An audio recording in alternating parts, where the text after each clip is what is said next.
au nord. C'était les corons.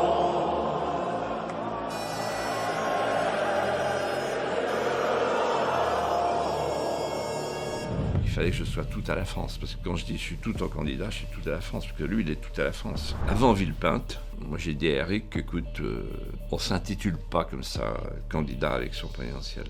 Il faut que tu fasses ta mue. L'expression est de moi. C'est pas parce que tu écris un livre que tu vas être candidat. Ça marche pas comme ça. Qu'est-ce qui fait que le juge Berbère et le chevalier s'entendent si bien? Et là, je vais vous raconter le truc fondateur, le serment de Corvira. Et en fait, ça voulait dire on ira jusqu'au bout. Parce que ce qu'on défend,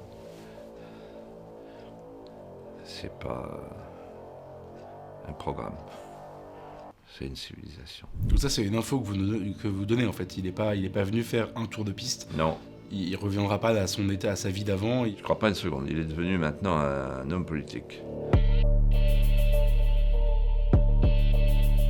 Bonjour à tous, bienvenue sur VA+, dans ce nouveau studio magnifique pour un entretien exceptionnel. Je vous rappelle avant toute chose de vous abonner à notre chaîne, à notre offre.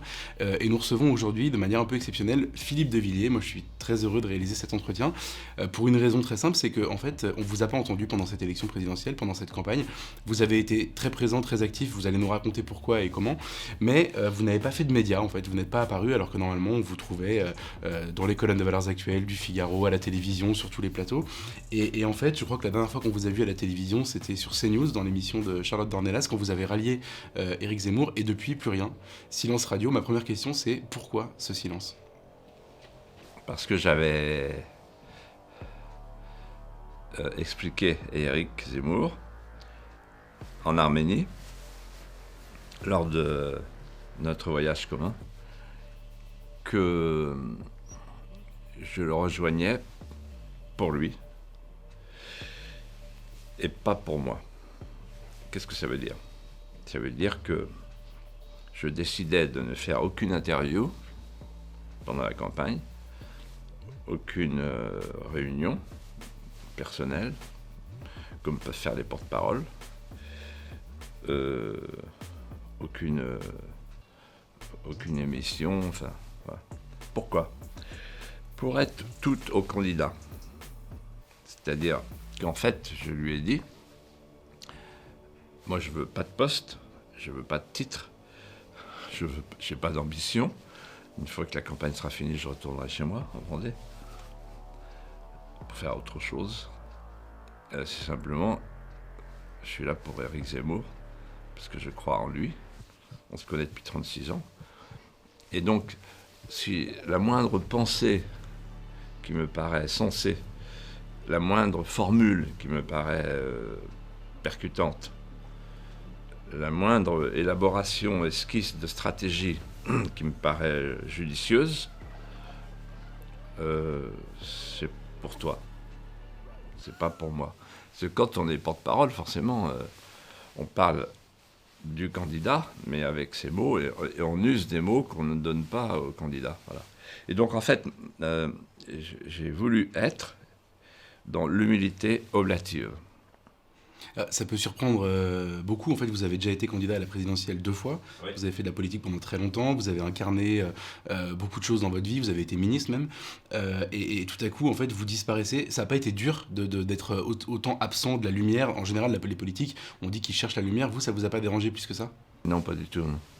Vous avez aimé ce rôle de conseiller de l'ombre, en fait ? Oui, parce que, alors, en fait, c'est dur. Vous avez en partie raison. C'est dur parce que quand on a été un premier, un chef, quand on a été celui qui sort le premier de la tranchée, avec le côté adrénaline, etc., la nitridatisation, un bulvaire d'eau de vie, en fond. Donc c'est très excitant, c'est très exaltant. Et c'est difficile après d'être dans l'ombre. Mais en réalité, il est tellement touchant, il est tellement intelligent, notre relation itérative entre ce qu'il me dit, ce que je lui ai dit, est tellement féconde, C'est-à-dire que c'est tellement brillant, la manière dont il reçoit ce qu'on lui dit, c'est-à-dire que vous lui donnez du plomb, il fait de l'or, quoi. C'est un vrai alchimiste, et moi je suis bluffé à chaque fois, et je suis heureux. Je vous cache pas, parce que... Et attendez, il y a autre chose, parce que là je vous parle, je fais un peu une coquetterie, là, il faut aller au fond. Pourquoi là, moi je suis là avec vous, et j'ai décidé de parler maintenant, parce que c'est la fin de la campagne, du premier tour. Et pourquoi je suis resté dans l'ombre pour Éric Zemmour? C'est pour la France. C'est-à-dire que j'ai pensé qu'il fallait que je sois tout à la France. Parce que quand je dis je suis tout en candidat, je suis tout à la France. Parce que lui, il est tout à la France. C'est-à-dire que vous avez, là, dans un café à côté, là, je tombe sur des gens, des amis d'ailleurs. Ils me disent alors comment ça va, ta santé? Et nous, le matin, avec Zemmour, c'est comment va la France? C'est-à-dire que c'est un autre niveau d'exigence. Il est toujours à l'altitude où l'âme respire amplement. Et donc, servir Zemmour, c'est servir la France. Et j'arrive à un âge où je sens que le pays glisse à l'abîme. Et donc, c'est le moment de ne pas lâcher le piolet sur la pointe du hoc. Et donc, de ne plus penser à soi. Concrètement, ça s'est passé comment, en fait, votre rôle? Parce que vous avez des rendez-vous quotidiens avec lui, vous l'appelez tous les jours, vous lui parlez, vous passez par quel canal? C'est quoi vos espèces de... J'imagine que vous faites des réunions de temps en temps, vous avez des rendez-vous fixes. Comment vous avez fonctionné avec Éric Zemmour, en fait? Alors, en fait, c'est très informel. Vous étiez au QG régulièrement, par exemple? Oui, Ouais. tous les jours. J'ai pas de bureau. Donc, j'entre dans son bureau, j'en sors. Il y a Éric, il y a Sarah, qui est une fille extraordinaire, incroyablement rapide, réactive, créative. Sarah, vous la connaissiez pas avant, si? Non, je l'avais rencontrée quelques mois avant. Et à l'époque, je me disais, 27 ans, faire une campagne présidentielle, elle ne se rend pas compte. Moi, je sais ce que c'est. C'est tous les problèmes. Bon, c'est l'organisation de... Voilà. Et puis, tout s'est organisé de manière miraculeuse, incroyable. 120 000 militants. Là, il y a une réunion ce soir. Elle était décidée, j'étais là. On dit, tiens, on va faire un truc pour les jeunes. On décide à 15h. À 15h30, c'est plein. Bon, bref. Alors, je réponds à votre question. En fait, moi, j'ai pas de rôle précis. Je suis l'homme qui murmure à l'oreille du candidat. Vous avez dit éminence grisonnante. C'est ça, éminence grisonnante, c'est ça. Et donc, en fait, il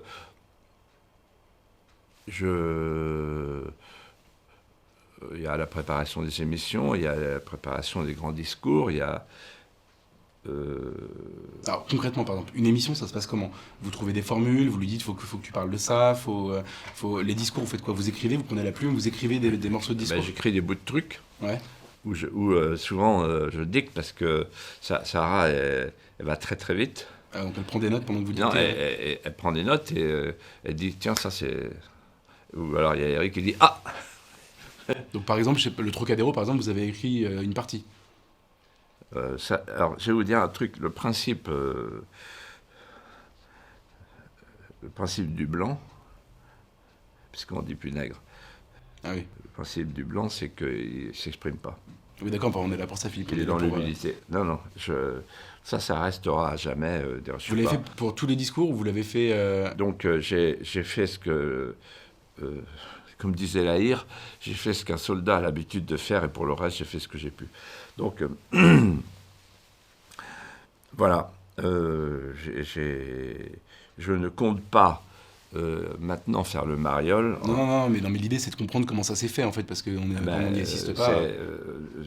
Simplement, c'est 36 ans d'amitié. Il n'y a pas d'affaîtrie, il n'y a pas de vanité. Quand Zemmour, par exemple, prépare une émission de télé, il fait quoi? Il y a une confrontation avec quelqu'un qui joue son contradicteur à venir ou... Non, pas ça. Non, c'est jamais ça. Non, il fait pas ça, Éric. En revanche, on on est quelques-uns et on rebondit, on ricoche.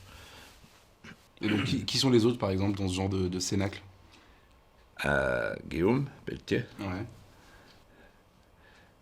qui est un garçon virevoltant, très créatif, que j'ai connu et formé, c'est ma fierté, et qui est vraiment, avec qui je m'entends très très bien. Alors, il est venu ici nous raconter toute votre histoire, tous les deux ensemble. En fait, le 9 janvier, il m'a dit à Noël, alors que je viens quand? Je dis, le 9 janvier, ça c'était un bon coup. Ouais. Donc ça, vous l'avez préparé avec lui, par exemple? Oui. Première émission étincelante, etc. Voilà. Mais, si vous voulez, en fait, il y a la stratégie, il y a les formules, il y a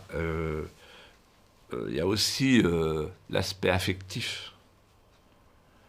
C'est-à-dire, de temps en temps, je dis à Sarah, il est crevé, là. Il faut arrêter, là. Il faut arrêter, là. On est lag. Des choses comme ça. Est-ce que vous lui avez permis de ne pas commettre des erreurs que vous aviez commises quand vous étiez candidat? Oui.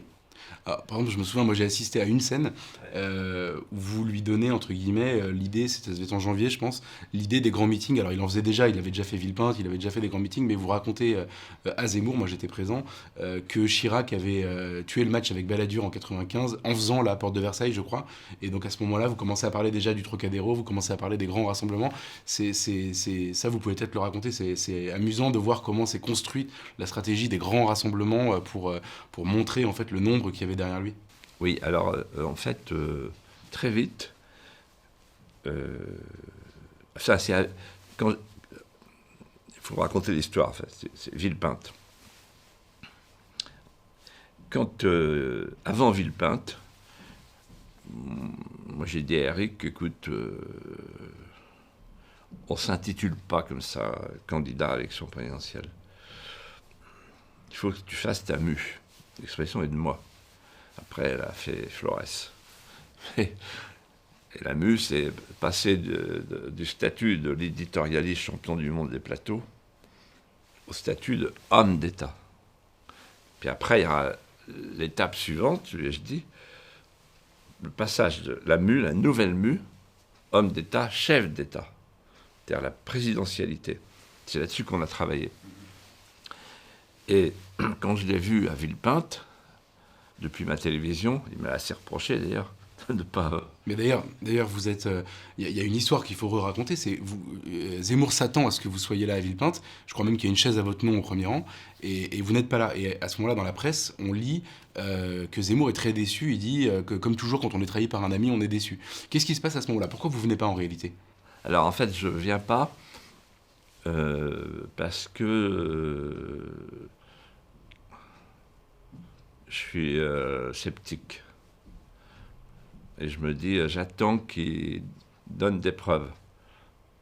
Parce qu'au début, quand lui, il se lance à peu près fin août dans une pré-campagne, avec son livre, avec sa tournée médiatique, etc., il monte assez vite dans les sondages, et après, là, vous regardez ça comment à ce moment-là, quand il y a l'espèce d'envol? Avec évidemment une grande sympathie, en me disant, ça va monter jusqu'où? Et on déjeune une première fois au Café de la Paix. Non, il faut remonter avant. C'est-à-dire qu'avant les régionales, je lui dis, bon, de toute façon, le Rassemblement national va remporter au moins 3 régions. Donc ta candidature, c'est pas parce que tu écris un livre que tu vas être candidat. Ça marche pas comme ça. Et le lendemain... Et lui, il pensait que le Rassemblement national n'aurait pas de région, à ce moment-là. Là, il m'appelle, au lendemain des régionales, il me dit, alors, t'as vu? Bon, alors maintenant, tu vas inventer quoi? Comme chicane, pour ne pas venir. Je dis, c'est pas une chicane, c'est Wauquiez. Ah oui. Il me dit quoi, Wauquiez? Wauquiez va se présenter, il est pas con, il y a un espace énorme. Il est intelligent, Wauquiez. Il me dit, oui, mais... intelligent, mais est-ce qu'il aura la volonté? Je dis, écoute, on va voir. J'appelle Wauquiez, que je connais bien, Laurent Wauquiez, pour lequel j'ai de l'estime et de l'amitié. On s'entend bien. Il est brillant. Ah, mais lui aussi, il vous aime bien, c'est vrai qu'il aime bien votre côté un peu paranormal dans la vie politique. Mais lui, ce qui est agréable, c'est que quand vous faites une plaisanterie sur fond de littérature, il comprend. Ah oui, ouais. Ouais, c'est incroyable. C'est-à-dire, il est francophone. Non, mais il est très lettré, c'est vrai qu'il ne le montre pas publiquement, mais il a une grande culture. Et voilà. Et donc Laurent, je l'appelle, je lui dis alors. Et je dis à Eric, si Wauquiez y va, de toute façon, il vaut mieux rester au paddock. Elle me dit oui, ça c'est vrai. Et là-dessus, Wauquiez m'appelle, je ne sais plus quand, fin de l'été, et il me dit j'ai réfléchi, j'irai pas. Bon, sous-entendu, j'attends le prochain coup. Ouais. Bon.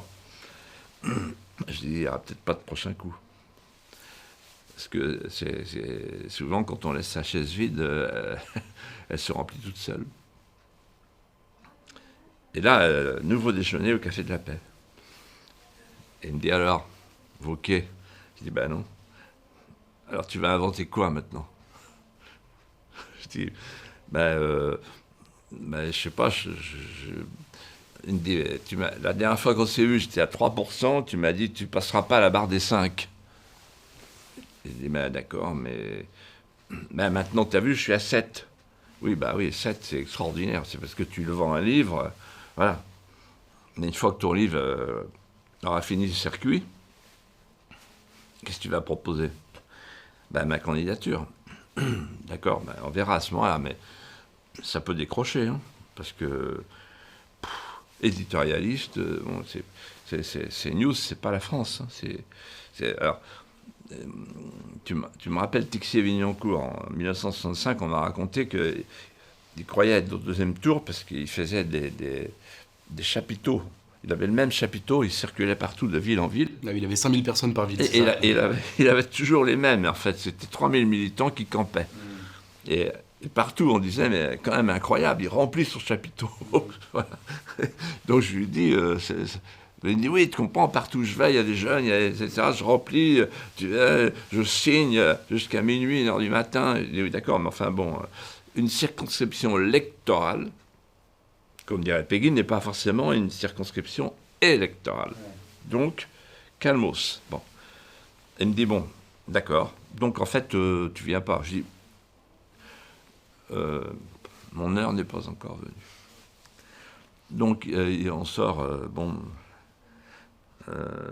alors, on s'aime beaucoup. Donc, lui, il me connaît. Il dit, bon, il fait trempette, comme on dit à l'île-Dieu, au bord de la marée montante. Il fait trempette et il fait ça. Et moi, je dis non, je ne fais pas trempette, donne-moi des preuves, quoi. Parce que quand même, en plus, on lit dans la presse polémique d'extrême droite. Je dis, il va falloir qu'on se défasse de ça, quoi, sinon on n'y arrivera jamais, quoi.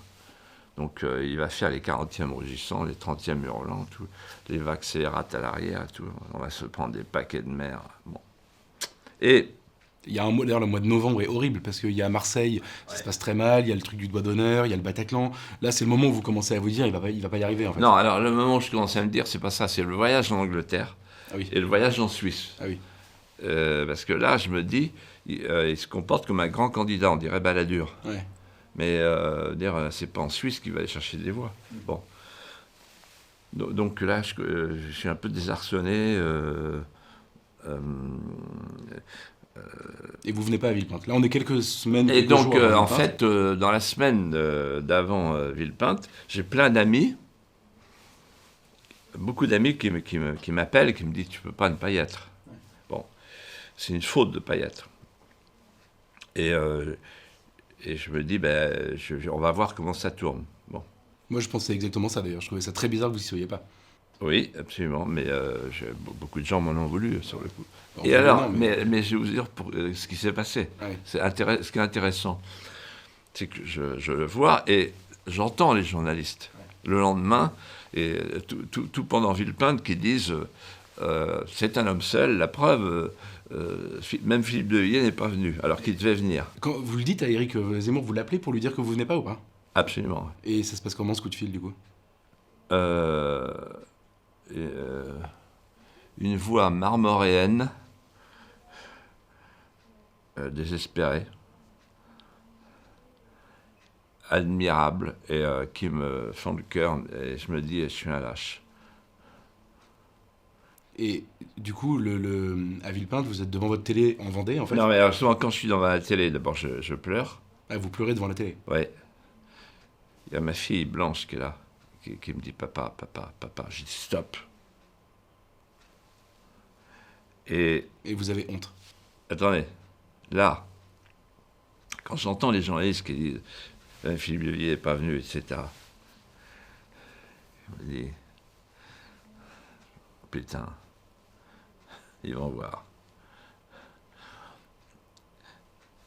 À l'époque, je me dis bon, je viendrai en janvier.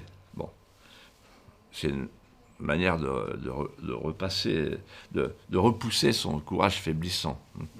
Puis de passer Noël tranquille aussi. On dit, bon, on repousse, on verra. Et là, il fait France 2. Et il aligne le maire sur l'économie. Et je l'appelle. Juste après, hop, il me prend. Alors qu'il est au démaquillage, etc. Il dit, qu'est-ce qui se passe? Je dis, bah, t'es fulgurant. Sur l'économie, comment tu fais? Il dit, bah oui, je comprends pas, il s'est effondré en direct. Bon, il y a Léa Salamé, excellente journaliste d'ailleurs, dans cette campagne. Elle s'est bien comportée. Je trouve que c'est remarquable. Bien sûr. Cette fille est fine, cultivée. Voilà. Je ne dis pas souvent du bien des journalistes de gauche, mais elle a sauvé le service public. Bon. Et là, en l'occurrence, elle arbitre, elle n'en revient pas de voir Zemmour qui cogne le maire, l'économiste. Enfin, un économiste qui passe son temps à écrire des bouquins, mais bon, de littérature, mais enfin quand même, il est censé être économiste. Bon. Et là, boum, à terre. Donc moi, j'appelle Eric en disant incroyable. Et il me dit, on s'appelle demain matin. Le lendemain matin, il m'appelle, en se disant, j'imagine, parce qu'il me connaît bien, il me dit, bon, il a l'air mûr, on va secouer le poirier. Et c'est Sarah qui me rappelle et qui me dit, on a une idée. On part en Arménie. Donc le vendredi matin, en fait, elle m'appelle. L'émission avait lieu le jeudi, je crois. On dit, on part en Arménie. Et tu viens avec nous. Je dis, non, c'est pas possible.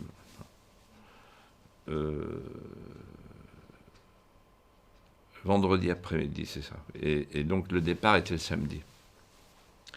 Et finalement, je réfléchis et je me dis quand même l'Arménie. Et là, je vais vous raconter le truc fondateur, le serment de Corvirap. Donc en fait, je me décide le vendredi soir et je dis à ma femme, je fais ma valise, je pars. Donc je vais dans mon petit 9 mètres carrés à Paris, le lendemain matin, je suis à Roissy. Et là, les journalistes sont là. Et je leur dis alors, il est tout seul? Hein? Même Philippe de Villiers n'est pas venu? Je pars avec lui en Arménie. On se sert là, c'est incroyable la scène. Toutes les télévisions ont filmé ça. Et nous voilà partis. Et là, il s'est passé quelque chose. D'abord, il y a eu... à la fin du voyage en Arménie, on a fait on s'est réunis, on a dit, bon, ils m'ont dit, tu t'en vas pas, hein, tu restes à Paris, hein, tu te repars pas en Vendée, hein, tu restes maintenant, jusqu'à la fin. Et vous l'avez fait d'ailleurs, vous êtes installé à Paris, vous avez...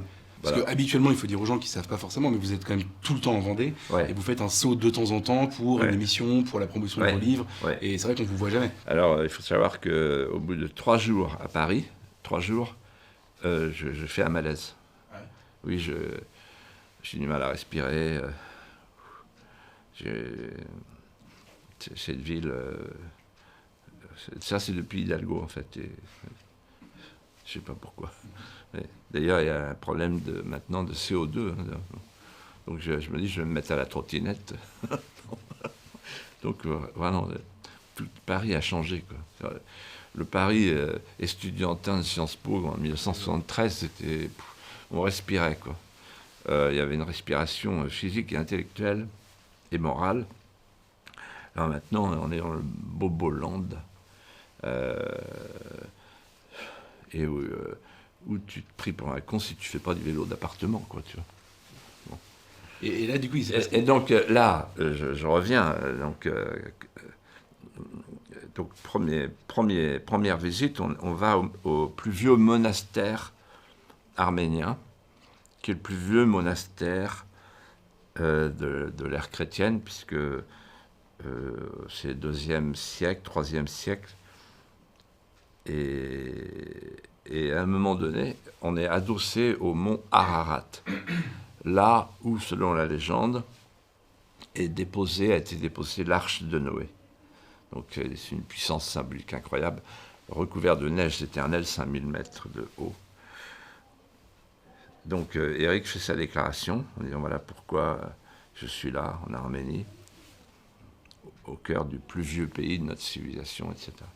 Et là, il me dit on va tous les deux, on va descendre dans la fosse profonde où a été emprisonné, jeté Grégoire Lousarovitch, dit Grégoire l'Illuminateur, qui est l'homme qui a converti l'Arménie au christianisme, en s'opposant au roi Tiridate IV. On descend une échelle dans le noir. On n'est que tous les deux, il a dit à la presse, non, vous venez pas. Et on se trouve 15 mètres au fond de la fosse, là où Grégoire a été donc jeté parmi les serpents et les scorpions. Il y a une petite bougie vacillante qui éclaire les parois suintantes. Rien n'a bougé, rien n'a changé. On est là tous les deux, à l'écart du monde. Et on se regarde, et il me dit, c'est là qu'il a vécu pendant 13 ans. Tu te rends compte? Je dis oui. Et en fait, au bout de 13 ans, tu connais l'histoire. Il me dit, tu connais l'histoire? Je dis, rappelle-moi. Ben, le roi Tiridate l'a rappelé parce qu'il était malade. Il a dit, lui, il va me soigner. Donc, Grégoire est revenu à la surface. Il a quitté la fosse profonde, la fameuse grotte où il avait été enfermé pendant 13 ans. Il soigne le roi, il le guérit. Et à ce moment-là, Éric me dit, pardon. Je dis, ouais, c'est l'alchimie du sentiment qui convertit le mal en nouvelle chance. C'est l'apport du christianisme. Il me dit, oui, parce que s'il y a l'oubli, on devient des barbares. Mais s'il n'y a pas le pardon, la société est invivable. Et là, on se regarde. Il me dit, tu te rends compte, c'était avant Constantin? Je dis, ouais. C'est là qu'a commencé la civilisation. Et tous les deux, on pleure. On se serre dans les bras. Ouais, c'est ça, Zemmour. Et puis il me dit, c'est beau, la chrétienté. Puis on remonte. Et en fait, ça voulait dire, on ira jusqu'au bout. Parce que ce qu'on défend, c'est pas un programme, c'est une civilisation qui nous dépasse, qui nous surpasse, qui nous surplombe et qui nous habite. Et là-dessus, vous rentrez à Paris, il y a Noël qui passe. D'ailleurs, quand vous dites qu'il comprend, en tout cas qu'il s'approprie le christianisme à ce moment-là, il y a deux trucs qui m'ont marqué dans cette campagne, c'est sa vidéo de Noël. D'ailleurs, vous apparaissez sur des images en Arménie, puis plus tard son discours au Mont-Saint-Michel, où en fait il se met à parler de combats spirituels, enfin des choses qu'on n'entendait jamais dans sa bouche. Là, vous avez joué un rôle pour le sensibiliser, disons, à la civilisation, à la chrétienté ou pas? Alors, absolument pas. En fait, c'est ça qui est extraordinaire.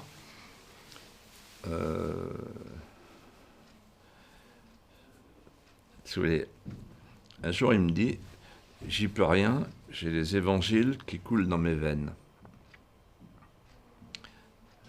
Ce qu'il appelle la chrétienté. C'est-à-dire que il dit il n'y a pas besoin d'être croyant pour être imprégné de culture chrétienne. Et c'est ma culture, dit-il. Alors c'est marrant parce qu'il dit maintenant, moi je lui avais posé la question au Palais des Sports, qu'il est de plus en plus croyant en fait. Il s'est passé quelque chose quand même récemment chez lui. Oui, il est attiré par la transcendance, il est attiré par la métaphysique. En fait, on parle souvent de la phrase de Viviani. Nous avons éteint dans le ciel les étoiles, toutes les étoiles qui ne brilleront plus. Nous avons éteint une à une les étoiles qui ne brilleront plus. Et donc, il est attiré par la Voie lactée. Et surtout, il y a cette phrase qui lui va si bien de Romain Gary. Je n'ai pas une goutte de sang français, mais la France coule dans mes veines. Et un jour, donc en Arménie, il m'a dit je vais faire un message aux chrétiens pour Noël. Bon, on en parle. Et moi, je me dis c'est la première fois dans l'histoire, depuis la Révolution, parce qu'au nom du principe de la laïcité, il y a une équivalence des religions. Et lui, il propose qu'il y ait une antériorité, en quelque sorte. Ce qui est le bon sens. C'est-à-dire qu'on ne va pas raser les clochers sous prétexte d'égalité avec le muezzin. Voilà. Parce que là, on n'en sortira pas. Si la laïcité, c'est l'égalité parfaite entre les religions, comme pense Macron-McKinsey. C'est surtout la neutralité en réalité de l'État, mais bon. Oui, et donc antériorité d'une civilisation, voilà, donc c'est notre civilisation, on en est fiers. Et c'est ça qu'il veut dire. Et ça m'emballe. Et le Mont-Saint-Michel, c'est la seul petit exercice de vanité que je ferai avec vous au cours de cet entretien. Ça, c'est vrai que c'est moi qui ai vraiment poussé Eric en disant tu vas parler de la puissance, tu vas parler, etc. Et c'est l'archange Saint-Michel, c'est le Mont Saint-Michel. C'est un des hauts lieux français, puis en Velay, il y a Don Rémy, il y en a quelques-uns. Et c'est le jardin de paradis. Donc, voilà. Mais il ne faut pas le pousser, hein, c'est pas la peine. Hein. Il est pétri de culture française. Et comme il est pétri de France, de culture française, donc il est sensible à toutes les allégories. Je me souviens un jour, il avait les larmes aux yeux quand je lui ai dit, tu sais, la France est née comme un acte littéraire. C'était la chanson de Roland. Ça a commencé comme ça. Et la France est une femme. Alors quand on dit il est contre les femmes, il est à fond. Tu vois, Notre-Dame, tout ça, la dame de haut port et de seigneurie, la France, qui est un être doué de tendresse. Et c'est Michelet qui dit la France est une fille, la France est une mère, la France est une femme. Et il donne comme preuve la chanson de Roland, parce que quand Roland meurt, il se penche vers Olivier, il dépose son olifant et il lui dit « Tu tourneras ma tête vers France la douce ». C'est magnifique. Alors là, vous êtes un peu envolé, mais la campagne, c'est aussi du terre-à-terre, du très bête et méchant. Et alors moi, je me souviens, pour le coup, pour vous avoir vu à l'époque, pour vous, dès le mois de janvier, en fait, c'est la question des parrainages. Et en fait, vous pouvez simplement permettez que je vous reprenne. Pourquoi un homme qui n'a rien à faire sur le forum descend-il dans l'arène? Tout simplement parce qu'il dit « Moi, je défends les soubassements d'une civilisation qui est en train de mourir. » Bien sûr. Non, mais voilà. Et vous savez, attendez, il y a une phrase qu'on partage avec Eric. Il n'y a pas de différence entre les hommes et les civilisations. Les hommes meurent, les civilisations aussi. Sauf que, dit Bernanos, dans le cas des hommes, la décomposition suit la mort. Dans le cas des civilisations, elle la précède. Et c'est cette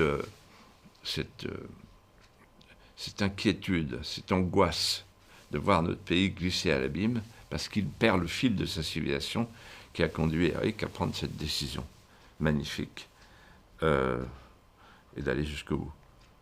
Et alors vous avez fait un truc un peu étonnant, c'est que, je rappelle encore une fois, vous avez fait 2 campagnes présidentielles, vous aviez à l'époque des gens qui travaillaient pour vous, qui s'occupaient de rendre ces campagnes possibles, et notamment de trouver des parrainages, et là vous vous y êtes collé personnellement, et je crois, on m'a raconté, je ne sais pas si c'est vrai, que vous avez en fait pris votre téléphone, mais en fait pendant longtemps, pendant plusieurs semaines, pour téléphoner vous-même personnellement à des maires, et que en fait certains ne pensaient pas que c'était vous, ils pensaient que c'était un imitateur qui les appelait, non c'est ça? Et donc là, racontez-nous comment ça s'est passé, juste cette quête de parrainage qui en fait s'est bien terminée puisqu'il a eu, je crois, 700 parrainages, mais pendant longtemps vous avez cru que vous les auriez pas.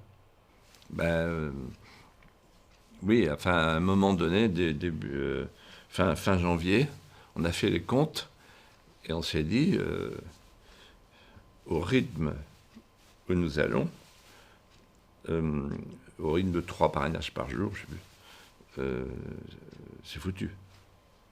On ne les aura pas. Et donc, avec Guillaume Pelletier, on s'est dit, il faut s'y coller. Et Eric et Sarah, avec beaucoup de délicatesse, sont venus vers moi en disant peut-être que si on installe à côté de toi une jeune fille qui dit allô, secrétariat de Philippe de Villiers, je vous passe l'ancien ministre, etc. Peut-être que les maires, ils te connaissent tous. Donc, c'est lui, c'est moi ou toi. Donc, parce qu'ils disent, c'est beaucoup, ils disent ah ben nous, on veut bien signer si on a Éric Zemmour au téléphone. Ah oui, mais enfin, le candidat, il a autre chose à faire. Et donc, j'ai fait ça pendant, je ne sais plus, 1 mois à peu près, tous les jours. Et c'est vrai que beaucoup de gens étaient étonnés. En plus, il fallait changer de salle, parce qu'il y avait des réunions, etc. Et à un moment donné, on s'est retrouvé avec Guillaume, on a loué une suite à côté, l'hôtel à côté, pour pouvoir être tranquille. Et on appelait les maires. Et alors ça, c'est une épreuve humiliante, parce que si vous voulez, souvent le maire vous dit je chinerai pour personne, dans 90% des cas. Et la dépression, voilà, etc. Et mais quand même, j'étais très très bien accueilli, quoi. Et parfois, le maire dit qui? Quoi? Philippe de Villiers? C'est ça, oui. C'est ça, oui. Ouais. J'ai pas le temps de m'amuser, hein. Crac. Donc j'avais du mal à expliquer que c'était moi. Alors je dis, mais vous ne reconnaissez pas ma voix? Alors, il dit, bah ouais, mais enfin, ça peut être un imitateur, Laurent Gérard. Souvent, on m'a appelé, oui, Laurent Gérard. C'est drôle. Ouais, c'est bon. Voilà. Donc là, il faut de l'humilité, de la constance et une certaine dose de recul sur soi-même, quoi. Ouais. C'est pas marrant. Il y a aussi quelque chose qu'on ne vous avait pas vu faire depuis très longtemps, c'est l'exercice du meeting, en fait, du discours à la tribune. Vous les avez pas tous faits, je crois, mais les fois où j'ai regardé sur Internet les meetings d'Éric Zemmour, vous faisiez en gros le meeting d'introduction de la personnalité qui rejoignait à ce moment-là. Donc je crois Gilbert Collard à Cannes, Marion Maréchal à Toulon, vous avez parlé au Trocadéro aussi. Ça vous fait quoi de retrouver des grandes salles, des grandes foules et de vous réexprimer tout à coup directement devant les gens? Alors, d'abord, c'est Eric qui voulait que je sois en première partie, quoi. Mais vous faisiez presque comme de l'humour, Georges en fait. Chelon avec Jacques Brel. Vous avez fait quand même des trucs assez marrants. Vous avez dit, pour Collard, c'est un migrant, on va l'accueillir. Oui. Non, le truc le plus fort, le plus incroyable, c'est que... Alors, d'abord, moi, parler en public, pour moi, c'est un enfantillage, que c'est pas... Ouais, ça vous fait rien, c'est pas du tout un stress. Non, ça me fait rien du tout, et j'improvise, et je vais vous dire pourquoi. Enfin, vous aimez bien ça ou pas? Comment? Vous aimez bien ça? Oui. Et vous écrivez rien? Non. D'accord. Mais vous savez ce que je fais? En fait, c'est une ondulation, la foule. Et plus la foule est nombreuse, plus c'est facile. C'est une ondulation, c'est une vague. On dépose ce toit tranquille où marchent les colombes. Et en fait, il suffit de déposer les mots sur la crête. Et à un moment, la vague se forme, quoi. Et attendre qu'elle se casse. Et quand elle se casse, sans trop attendre non plus, hop, on envoie la phrase suivante. Et en fait, c'est l'écriture automatique, c'est-à-dire c'est le public vous envoie ce qu'il a. Et avec le regard, on sent en soi les mots qui viennent tout seuls. Enfin, moi, c'est comme ça. Et quand on a le feu, évidemment, si vous me demandez de faire un discours sur le chien Douglas et son expression civique, ça sera plus difficile pour moi. Mais sur Zemmour, voilà. Et on est à Lille, et il y a Guillaume qui parle avant moi, qui est excellent, qui fait monter la vague, et moi je suis juste derrière. Et en fait, quand j'entends Guillaume, il dit exactement ce que je voulais le dire. Donc je me dis, je peux pas faire du psittacisme. Donc il faut que je fasse autre chose. Et quand je quitte ma chaise, je ne sais pas ce que je vais faire. Et je monte sur l'estrade, j'arrive, je prends le lutrin à deux mains, et là, je me dis,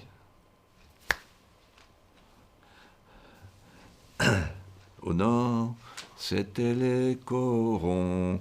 Là, j'ai 2 chances sur 3 de me planter.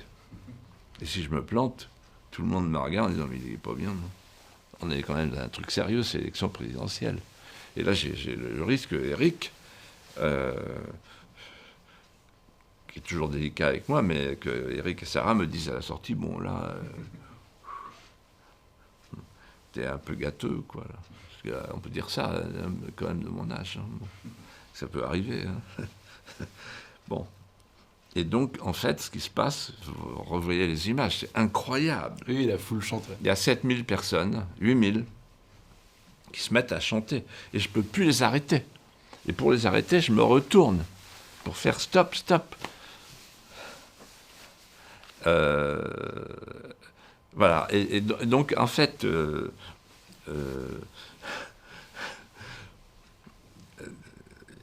Éric... quand il arrive, il faut que, avant lui, il y ait des gens qui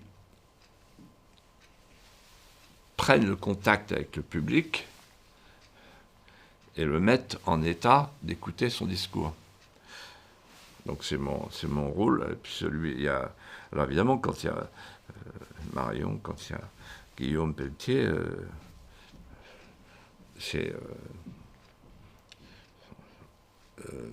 prépare bien la salle, quoi. Voilà. Et depuis, on fait ça à chaque fois. Vous avez parlé plusieurs fois de votre amitié de 36 ans avec Éric Zemmour. Moi, j'ai une question, c'est est-ce que vous vous souvenez de votre première rencontre avec lui? Oui. Alors en fait, j'étais secrétaire d'État à la culture. Mon bureau était au Palais Royal, rue de Valois. Et la fenêtre donnait sur les colonnes de Buren. Les colonnes de Buren qui sont prises dans le plafond de la Comédie Française. Raison pour laquelle Léotard et Chirac n'ont pas osé les arracher. Pour les déplacer à Nîmes, le maire de Nîmes proposait de les récupérer chez lui, parce que moi je ne voulais pas des colonnes de Buren, en disant c'est pas de l'art, c'est une provocation. Et un jour, je vois une silhouette assise. Je reconnais la silhouette, c'est un journaliste qui m'a emmerdé à la conférence de presse sur les plans reliefs de Vauban, parce que il y avait toute une polémique pour ramener les plans Vauban qui étaient partis à Lille sous la férule du Premier ministre Pierre Mauroy. Et je reconnais ce jeune homme, fluet, timide, mais espiègle. C'est Éric Zemmour. Et je l'appelle depuis le balcon de mon bureau, et il me fait signe, il est assis sur une colonne, il est en train d'écrire. Et donc j'ai dit, ben, venez me voir. Il vient, j'ai dit, qu'est-ce que vous faites? Il me dit, j'ai écrit un article sur les colonnes de Buren à la demande de Philippe Tesson. C'était le patron du Quotidien de Paris. Ah, il est stagiaire au Quotidien de Paris, et jeune journaliste stagiaire. Prometteur, dit Philippe Tesson.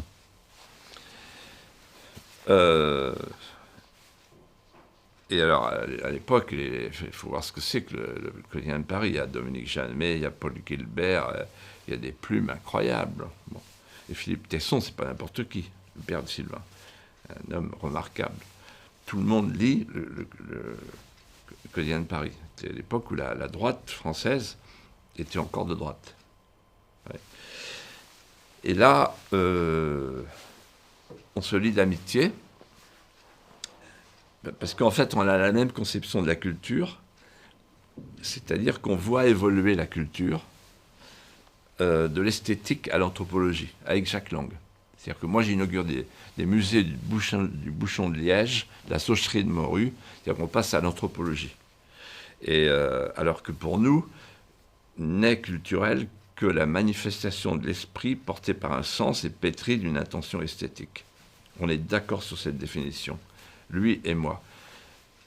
Et je me souviens très bien, il m'avait soutenu quand j'avais lancé un grand projet d'éducation artistique, sur lequel Chirac était d'accord, c'est-à-dire faire pour les disciplines de la sensibilité ce que Jules Ferry a fait pour les disciplines de la connaissance. Je vais voir Monory, le ministre de l'économie, l'homme du futuroscope, ancien garagiste, ministre de l'Éducation nationale, qui me dit, moi je suis analphabète, je suis le premier, mais il y en aura d'autres.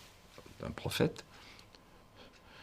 Et en fait, sa devise, il me dit, tu sais, j'ai pas fini mon parcours, j'irai très loin, etc. C'est ma devise, les cieux justifient les moyeux. C'est une devise de garagiste. Et il me dit, ton truc, j'en ai rien à foutre. En plus, c'est la cohabitation, il y aura 6 mois. Donc, voilà. Donc en fait, c'est comme ça que je suis parti d'ailleurs. Et quand je suis parti, j'ai quitté le ministère. C'est comme ça que je suis devenu président du Conseil général de la Vendée. Éric m'a envoyé un petit mot, Éric Zemmour, en me disant, c'est dommage parce que c'était assez rare de voir un homme politique de droite qui s'intéressait à la culture. Voilà. Et donc c'était l'époque, à l'époque, il y avait Tinguely avec sa machine, le Cyclope, il y avait Niki de Saint-Phal, etc. Et dans mon bureau, j'avais mis un bois sculpté de Chessac, etc. Et lui, il s'intéressait à tout ça. Bon, voilà. Donc une amitié, mais c'était un espiègle. Donc, il se moquait. Il était moqueur. Il était, bon, toujours un peu persifleur. Ouais, mais il l'a encore, ça. Il est. Oh, il s'est beaucoup policé. Ah oui. Alors, attendez, alors après, deuxième période, Maastricht. Ce que j'allais dire, vous n'êtes jamais quitté, après il vous a suivi dans vos combats politiques. Oui, alors c'est simple, Maastricht. Alors, Maastricht, on est au Zénith, le meeting 8 jours avant le référendum. Les petits drapeaux partout, c'est plein. Et là, sur la scène, il y a les 3 conscrits de Maastricht qui parlent. Donc moi, je parle en premier, puis après, il y a Pasqua, et après, il y a Séguin. Et je repère Michel Cotta, la grande journaliste, et à côté de Michel Cotta, je retrouve le stagiaire, le journaliste stagiaire, Éric Zemmour. Et je sens qu'il participe de cette grande fête tricolore où on défend le non à Maastricht. Et je me souviens qu'à 2 moments, il me regarde en approuvant bruyamment, ce qui gêne Michel Cotta qui est en train d'écrire, quand Séguin dit « L'UDF et le RPR sont 2 détaillants qui vont se fournir aux mêmes grossistes de la commission de Bruxelles. » Donc là, il est écroulé, Zemmour. Bon. Et un peu plus tard, il y a Pasqua, ça c'est très émouvant, c'est le moment le plus fort. Il dit « Chers amis, avec mon expérience, je vous dis ceci, ce qu'une nation ne fait pas pour elle-même, personne ne le fera à sa place. » Et là, à la sortie, il vient me voir. Et il me dit... il a compris que Maastricht, c'est le grand basculement. On va entrer dans un monde sans frontières, sans nation, sans souveraineté, avec cette phrase de Giscard, je veux mettre la France à l'abri du tragique, je la sors de l'histoire. Bon. Et là, on devient des amis. Et on se retrouve après, on va faire un tome de 2005. Ah, attendez, il y a 2002 aussi. Moi, j'ai envie que vous racontiez cette histoire parce que vous m'arrêtez quand je dis une bêtise, mais vous pouvez pas être candidat en 2002. Et il y a Chevènement qui est candidat, lui, le candidat en fait anti-Maastricht, souverainiste, mais il vient du Parti Socialiste. Et il monte jusqu'à, je crois, 15% dans les sondages. Et à un moment donné, vous voyez très bien ce que je vais vouloir vous faire raconter, à un moment donné, il est question pour Chevènement de tendre la main aux souverainistes de droite pour essayer de faire la grande coalition et le match retour de Maastricht. Et là, vous êtes invité à dîner, vous, Philippe de Villiers, qui est un peu un des représentants des souverainistes de droite, chez Paul-Marie Couteau, je crois. En tout cas, c'est lui qui organise. Non, le général Gallois. Général Gallois. À l'initiative de Paul-Marie. À l'initiative de Paul-Marie Couteau, avec Chevènement, pour faire cette alliance. Et le dîner... allez, je vous laisse raconter la suite. Bah oui, et donc il y a Paul-Marie Couteau, qui est l'intermédiaire, le général Gallois, qui est un personnage considérable, l'inventeur de l'atome. Pas rien. Donc il y a Chevènement et moi. Bon. Alors il faut savoir que Chevènement et moi, on se connaît depuis Maastricht, puisqu'on s'est retrouvés côte à côte contre Juppé et Lang. Ouais. Match arbitré par Anne Sinclair. Donc ils sont 3 contre 2. Bon. Et en fait, on sympathise avec Chevènement. Et on sympathise parce que il y a l'idée de la France voilà, qui est plus forte que toutes les politicailleries, selon son expression. Donc là, on est à table, et puis quand on se quitte, il dit qu'il faut qu'on échange nos coordonnées, mais on est forcément écouté. Ça, c'est là que je me dis, il a un truc de droite, parce que les mecs de droite, toujours, ils se sentent écoutés. Mais en fait, globalement, à ce moment-là, vous êtes quasiment prêt à le soutenir ? Oui, alors non seulement ça, mais il y a cette anecdote que je vais vous raconter qui est importante, c'est qu'il me dit, bon, ben, désormais, moi je serai Montaigne et vous la Boétie.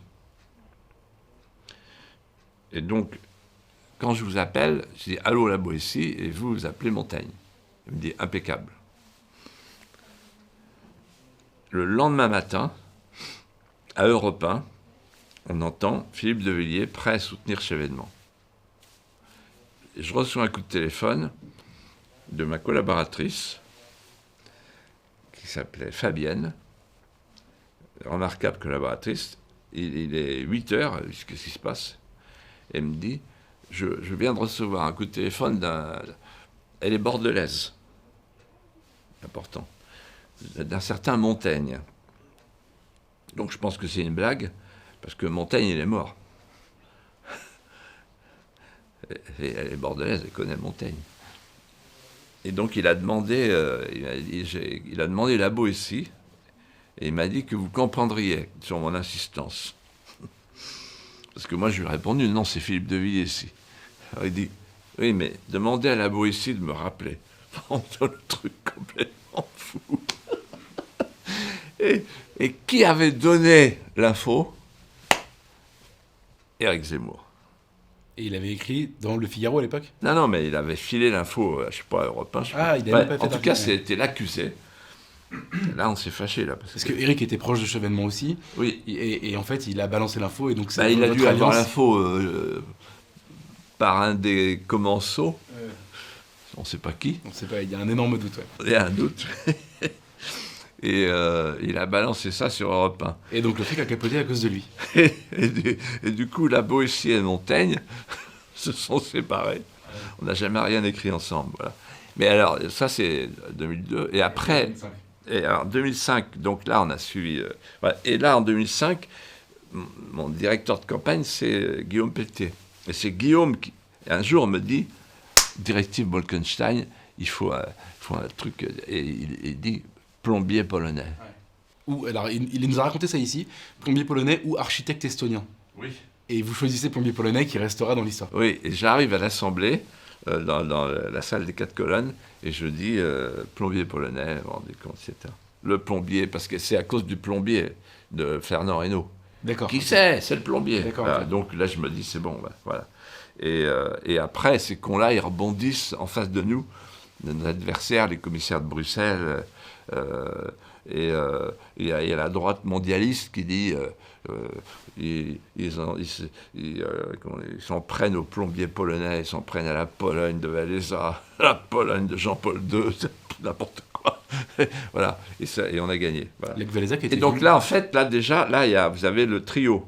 Vous avez Guillaume Pelletier, le jeune Guillaume Pelletier, qui parle à Éric Zemmour, journaliste confirmé, mais pas encore éditorialiste. Et moi-même, bon, voilà. Et alors, on arrive après à 2015. Alors là, je le mets enfin, je vous lance. Vous m'arrêtez là encore quand si je dis une bêtise, mais il y a ce moment en fait où, et moi j'y étais d'ailleurs, enfin j'étais au courant de ça parce que j'avais écrit un bouquin sur la candidature de Zemmour, mais ce qu'on me raconte à l'époque, et ça c'est marrant, vous m'avez jamais raconté votre version, c'est qu'en fait vous faites des déjeuners avec Patrick Buisson, et Éric Zemmour, Patrick Buisson et vous, à la Rotonde ou en face au Dôme, et dans un déjeuner à la Rotonde un jour, parce que vous n'avez pas de candidat, parce que en gros le Front National est décevant et que la droite n'est plus la droite. Attendez, si vous racontez l'histoire, Mais non, mais je raconte ce que tout le monde sait en fait, pour que vous n'ayez plus qu'à raconter l'inédit. Ah d'accord. Et à ce moment-là, quelqu'un, je crois que c'est vous, lui dit tu devrais y aller. Eric. Non, alors c'est pas comme ça que c'est passé.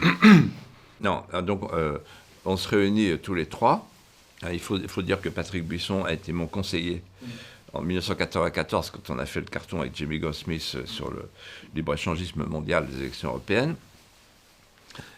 Et là, on se retrouve, on est tous les trois. Et en fait, un jour, à la Rotonde, Patrick dit « La droite classique, la gauche classique, c'est fini. Toute la partitocratie va mourir. Ils n'ont plus rien à raconter. Ils sont complètement décalés par rapport à la question de la mondialisation, etc. Et l'évolution de la société. En fait, il faudrait créer, écoutez bien, une droite hors les murs. » Quoi? C'est génial comme expression. Et le mot fait fortune. Et après, on se revoit, redéjeuner, redîner. Petite parenthèse, pendant que nous, on était en haut, il y avait en bas, sous l'escalier, Emmanuel McKinsey avec Brigitte. C'est comme ça que vous l'avez connu d'ailleurs, Macron. Voilà. C'est dans ce restaurant. Oui, voilà. C'est grâce à l'escalier qu'on s'est connus. Et puis là vous faites le pudique, mais vous avez quand même une petite relation avec lui pendant quelques années où vous avez été très bienveillant. Relation amicale avec le ministre de l'économie de l'époque, qui devient président de la République, et qui, lorsqu'il est venu à ma rencontre, a dit « Je viens chercher l'écho des tendresses et des ferveurs françaises ». Là, je me suis dit « Non, ça change. » Et là c'est fini avec Macron, c'est rédhibitoire, vous pensez, entre vous? Ah ben c'est rédhibitoire quand, en fait, il m'a dit « Il n'y a pas de culture française » lors d'un déjeuner. Mais Là, j'ai commencé à me dire « Oh là là ». Voilà. Et en fait, j'ai compris qu'il était mondialiste, européiste. C'était un déconstructeur, en fait. Ouais, mais vous lui parlez encore, par exemple, pendant le confinement, je me souviens. Oui. Vous avez besoin de lui à Oui. certains moments et vous lui parlez. Donc, Oui. la rupture, c'est quoi? C'est quand vous rejoignez Zemmour? C'est avant? C'est Non, c'est votre livre sur le... non, c'est quand, lors d'un dîner, je lui dis « Comment vous avez pu dire que la colonisation de la France était un crime contre l'humanité ?» Et là, il a... Voilà. Et puis, deuxièmement, la PMA. En fait, sur la PMA. C'est-à-dire qu'en fait, je lui ai dit, vous n'avez pas le goût de la France. Je me souviens, j'avais cité un auteur anglais qui disait, il y a deux sortes de gens, les people from anywhere et from somewhere. Entre-temps, j'avais découvert qu'il avait été fait en 2014 Young Global Leader de Davos. Young Global Leader. Donc en fait, jeune leader de la globalisation. Donc voilà, petit à petit, voilà. Et mais la réalité, je vais vous dire, c'est très simple. Moi, je mets la France au-dessus de tout. Et si ça peut marcher, et là, par exemple, pour le prochain coup, c'est pour ça que je soutiens Éric. Et à chaque fois, j'ai cherché une solution la moins mauvaise possible. Voilà. Et quand j'ai vu que le pauvre Fillon donc, s'est fait tailler un costard, je me suis dit, ben voilà, lui au moins, bon, il était venu, donc, comme vous le savez, en Vendée, il connaissait le Vendée Globe, tout ça, etc. Donc je me suis dit, bon, ben voilà. Mais je reviens À la rotonde, à la rotonde, parce que là, donc la droite hors les murs. Donc quelques semaines après... À l'époque, l'Express fait sa couverture sur Exactement. Zemmour, Buisson et vous. Ouais. Ah oui, c'est vrai. Ça s'appelle Les démons de la droite. Oui, voilà. Oui. Et là, à un moment donné, on est tous les trois, et on est au moment du tirage au sort, en quelque sorte. On dit, mais en tournant en rond, il n'y a personne. Et on va quand même pas confier la France à un réparateur de photocopieuses, etc. Enfin, il y avait des noms qui circulaient, des Brel intégrales. Et Patrick dit, bon, bah, il faut que ce soit à nous trois. Alors je dis, ben, toi, t'es le plus capé, t'as été le conseiller de Sarko, tu sais faire une campagne. Au moins, toi, t'as gagné, moi, j'ai toujours perdu. Et il dit, non, mais pas moi, jamais, je serai jamais un homme politique, non. Toi, Philippe. Je dis, non, moi, c'est fini. Non. C'est fini. Et tous les deux, on se retourne et on dit, l'éditorialiste. Il était éditorialiste sur RTL. Il connaissait déjà ses premières difficultés parce que Calvi tout sautait chaque matin. et il y allait. Il se prenait déjà les premières plaintes. Il faut que la France reste la France. Oh, racisme! Bon, etc. Et donc, en fait, on a mis la graine dans le pot, à la rotonde. Et après, il y a eu CNews. Et il n'y a pas longtemps, j'ai reparlé avec lui, je lui ai dit, en fait, c'est CNews qui a tout changé. Parce que quand il est éditorialiste à CNews, là, il se passe quelque chose. C'est quand vous avez tous les soirs 800 000 fans qui vous écoutent et qui vous portent, ça flambe. Voilà. Et là, c'est à ce moment-là que l'idée a germé. Et on se revoyait avec Patrick et lui. Et on sentait l'évolution et on voyait l'évolution. Et c'est-à-dire, l'évolution, ça va pas la tête. Première marche, deuxième marche. Oui, bon, il y a beaucoup de gens qui m'en parlent. Troisième marche, il y a de plus en plus de gens qui m'en parlent. Quatrième marche, ça poserait tellement de problèmes. Et cinquième marche, bon, j'y réfléchis, mais sixième marche, si vraiment... septième marche, j'ai pas le choix. Huitième marche, là, ne me dites pas maintenant, c'est trop tard, j'ai pris ma décision. Et en fait, vous, c'est la petite histoire dans la grande, mais c'est vrai que moi, je vous entends depuis des années expliquer que c'est fini, que plus jamais la politique, vous n'avez pas envie d'être à Paris, vous n'avez pas envie de revoir tous ces gens que vous avez fréquentés pendant si longtemps. Et en fait, vous êtes devenu le baron noir d'un candidat à la présidentielle, son conseiller en réalité, mais en fait, en jouant un rôle assez important dans cette campagne. La question que j'ai envie de vous poser maintenant, c'est quel que soit le résultat de votre candidat, qu'est-ce que vous allez faire maintenant ? Alors, d'abord, j'ai jamais dit c'est fini, etc. Ah bah à moi vous l'avez dit. Pas comme ça.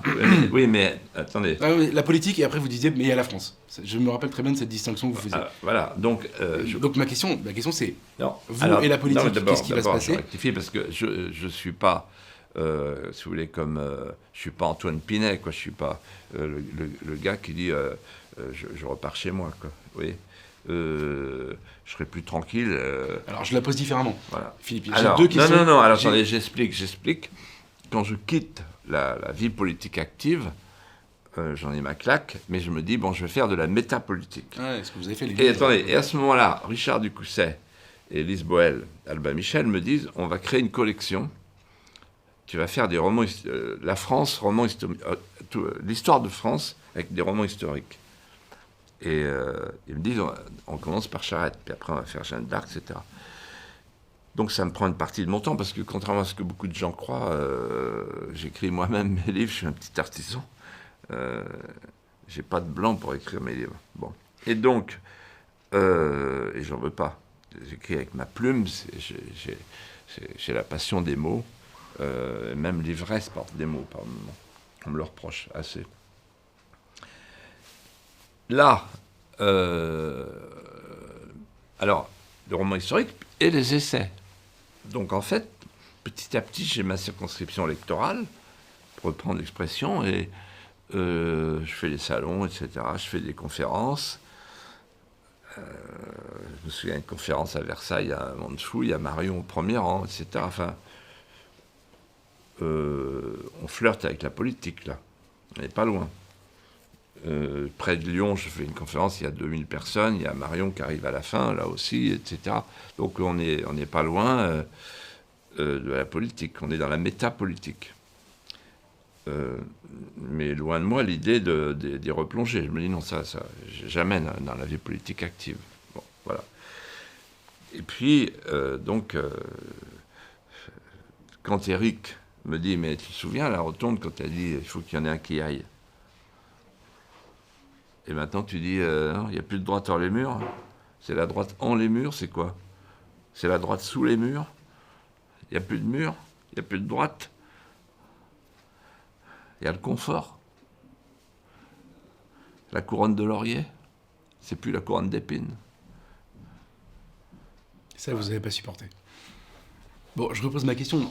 Vous teniez à distance de ça, et puis surtout, vous étiez très indépendant avec vos livres, avec vos tournées de dédicaces et de médias. Vous aviez besoin de personne. Là, vous vous êtes inscrit dans un collectif. Et en fait, quel que soit le résultat de la présidentielle, on voit bien que les personnages dont vous parlez depuis une heure, Marion Maréchal, Guillaume Pelletier, il y a Nicolas Beck, on pourrait citer, Éric Zemmour, évidemment. Et puis, vous avez en fait aussi plein d'amis au Rassemblement National ou au sein des Républicains. Vous connaissez un peu tout ça. Est-ce que ce rôle, quoi qu'il se passe, vous allez continuer à le jouer un peu, parce qu'on sent bien qu'on est à l'aube d'une recomposition politique dont la présidentielle est une étape, mais est-ce que en fait vous allez continuer à jouer ce rôle pour que politiquement il accouche quelque chose disons de fécond de toute cette séquence? Moi, j'accompagne Éric, Sarah, Guillaume, toute l'équipe. Beaucoup d'autres que vous ne citez pas. Il y a vraiment, on a rassemblé les plus belles intelligences françaises. Et en 2015, je reviens en arrière avant de vous répondre, j'avais un rêve que j'avais exprimé à la rotonde. J'ai dit, il faudrait réunir les quatre meilleurs de la nouvelle génération. Il faut François-Xavier Bellamy, le numéro 1 de la métapolitique, le philosophe. Il faut Marion Légéry, la sirène, le charisme. Il faut Guillaume Pelletier, qui est, selon Nicolas Sarkozy lui-même, le génie de la politique au sens stratégique. Très créatif. Le plus créatif. Tout le monde le dit d'ailleurs. Il suffit d'écouter Nadine Morano, il dit c'est le plus créatif. D'ailleurs, il suffit d'écouter, il est très très bon. Et Éric Zemmour, le champion du monde des plateaux. Donc à l'époque, je m'accorde un mérite, c'est qu'on n'est plus très loin. Et alors, moi je me vois dans un rôle de, non pas de mentor, mais avec une présence active, présence intellectuelle, morale, affective, auprès de cette génération. Il s'est passé quelque chose qui ne s'arrêtera plus. Quel que soit le destin des uns et des autres. Bon, d'abord, si Éric était élu président de la République le 24 avril, naturellement, il me demanderait peut-être de mettre un petit bout de bureau à côté, comme Charras avec Mitterrand. Charras, il allait pêcher chez lui en Auvergne. Et pendant la pêche, il écoutait, il revenait, il déposait le poisson dans le bureau de Mitterrand. Il m'a raconté ça, et Mitterrand aussi. Donc je me vois bien dans un rôle comme ça, de conseiller spécial occulte, qui vient déposer la moisson de ce qu'il entend sur le bureau du président. De toute façon, Éric Zemmour, il est maintenant dans le paysage politique, il n'en sortira plus. Parce qu'il se pourrait bien qu'un jour, les gens lui disent en fait, ce que vous disiez, quel que soit son destin, il suffit d'écouter ce qu'il dit, et en fait, tout ce qu'il dit se réalise. Tout ça, c'est une info que vous donnez, en fait. Il n'est pas venu faire un tour de piste. Non. Il ne reviendra pas à son état, à sa vie d'avant, il va rester dans le paysage. Je ne crois pas une seconde. Je ne crois pas une seconde. Il est devenu maintenant un homme politique. Il ne vient pas du milieu politique, ce ne sera jamais un politicien. Mais pour moi, c'est la métapolitique, Éric Zemmour. Il s'intéresse au monde des idées. Il ne peut pas survivre sans le monde des idées. Et il n'acceptera jamais de voir la France mourir. Jusqu'à son dernier souffle. Mais quand je vous dis qu'il s'est passé quelque chose, je vais vous dire ce qui s'est passé. Il y a toute une jeunesse française qui s'est levée. La France des consciences dressées. Prolongement de la vie pour tous, etc. Et là, vous aviez au Trocadéro des médailles de Massabielle, des tatoués de Johnny. La manif pour tous et les Gaulois réfractaires. La grotte de Lourdes et les Gilets jaunes. En fait, c'est toute une France et très jeune. Cette France-là, elle ne va pas s'arrêter. Les autres, ils ont soit des obligés alimentaires. Il suffisait de voir le dernier meeting, on voyait les élus locaux, parce que ils sont liés à... Hein. Soit ils sont, comme on dirait chez Mme Pécresse, en laisse. Si vous me permettez cette image. C'est leur écuelle, la politique. Donc ils dépendent, vous vous rendez compte, si tout ça s'effondre, il n'y a plus de boulot. Il n'y a plus d'indemnité. Ou alors des vieux, chez Macron. Des vieux qui sont captivés par la question des retraites et la question des EHPAD, etc. Donc voilà, ils sont dans cette perspective-là. C'est-à-dire comment vieillir doucement et faire en sorte qu'on ait un président qui nous fasse vieillir plus doucement. Voilà. Le sort de la France, c'est autre chose. Et en fait, les jeunes, ils sont chez Zemmour. Voilà. Et cette jeunesse-là, je lui parle. Elle me parle au cœur. Je parle à son intelligence et je ne sais pas ce que je ferai. Parce que moi, je suis libre. Je suis libre, je suis un créateur. Je suis dans la force de l'âge, en fait. En fait, quand j'ai commencé cette campagne, je me disais quand même, à mon âge, est-ce que je vais tenir le rythme bon. Et est-ce que intellectuellement, parce que faut donner la réplique, hein. Sinon on vous met sur le bas-côté en disant on n'est pas là pour faire la charité. Hein. T'es pas ambulancier. Hein. Bon. Et voilà. Et donc ça s'est très bien passé. Mais ce que j'ai découvert, c'est une jeunesse française qui laisse passer dans son regard les affleurements des ferveurs françaises. Ce sont des jeunes, vous savez, quand je leur dis, par exemple, allez vers la France, n'oubliez jamais que le roman national est fort d'un romanesque qui viendra irriguer le roman de vos vies et m'écoute. ils sont touchés, ils recherchent les grandeurs françaises, ils se laissent posséder par la France. Et en fait, ils voient ce qui se passe. Le grand déconstructeur, vous vous rendez compte, la famille, là, il n'y a plus de différence entre la famille et le concubinage, etc. Il va y avoir l'euthanasie. Vous vous rendez compte de ce qui se passe. On a madame, la présidente, Brigitte, qui devient marraine des pandas de Beauval. Il faut protéger les pandas de Beauval. Et pendant ce temps-là, son mari fait l'avortement à 14 semaines. Et le droit à l'expérimentation des chimères homme-animal. Donc en fait, bientôt, le hamster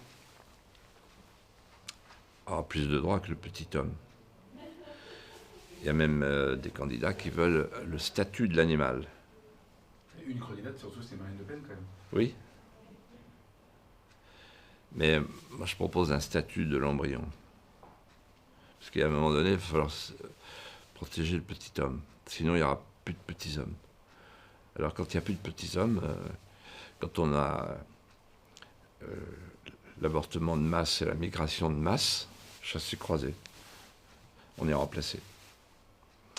Parce qu'en fait, on n'est pas allé au cœur du cœur, mais j'y vais en un instant. En fait, ce que dit Éric Zemmour, c'est ça. Pourquoi ça restera? C'est la percée conceptuelle. Basculement démographique, basculement de civilisation, basculement de société. Changement de population, une population remplacée par une autre, remplacement d'une civilisation remplacée par une autre, et quand l'islam s'installe, c'est pour 7 siècles, donc on sera des dhimmis polis, gentils.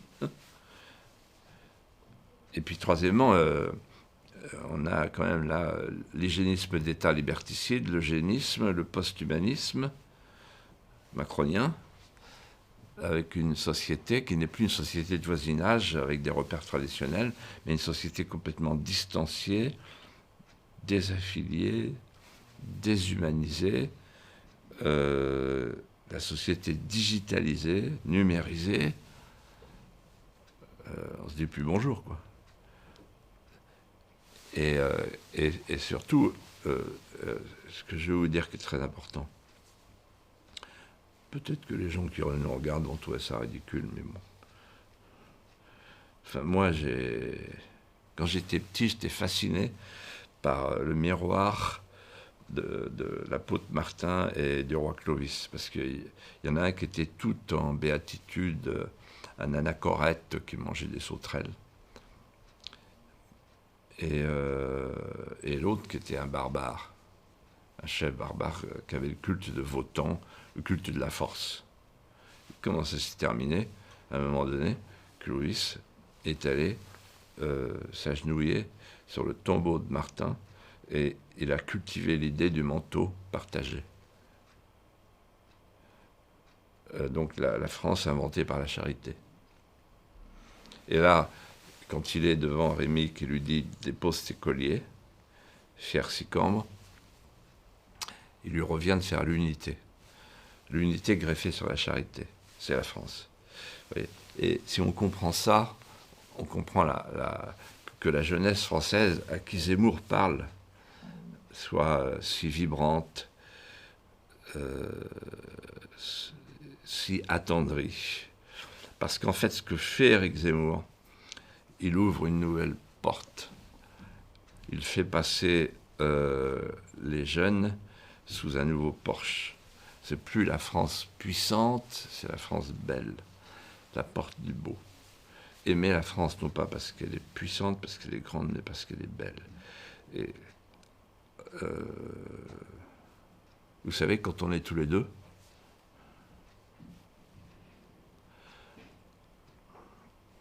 c'est notre sujet de conversation. C'est-à-dire, il y en a un qui dit à l'autre, je crois qu'on ne dit pas est-ce qu'on va survivre.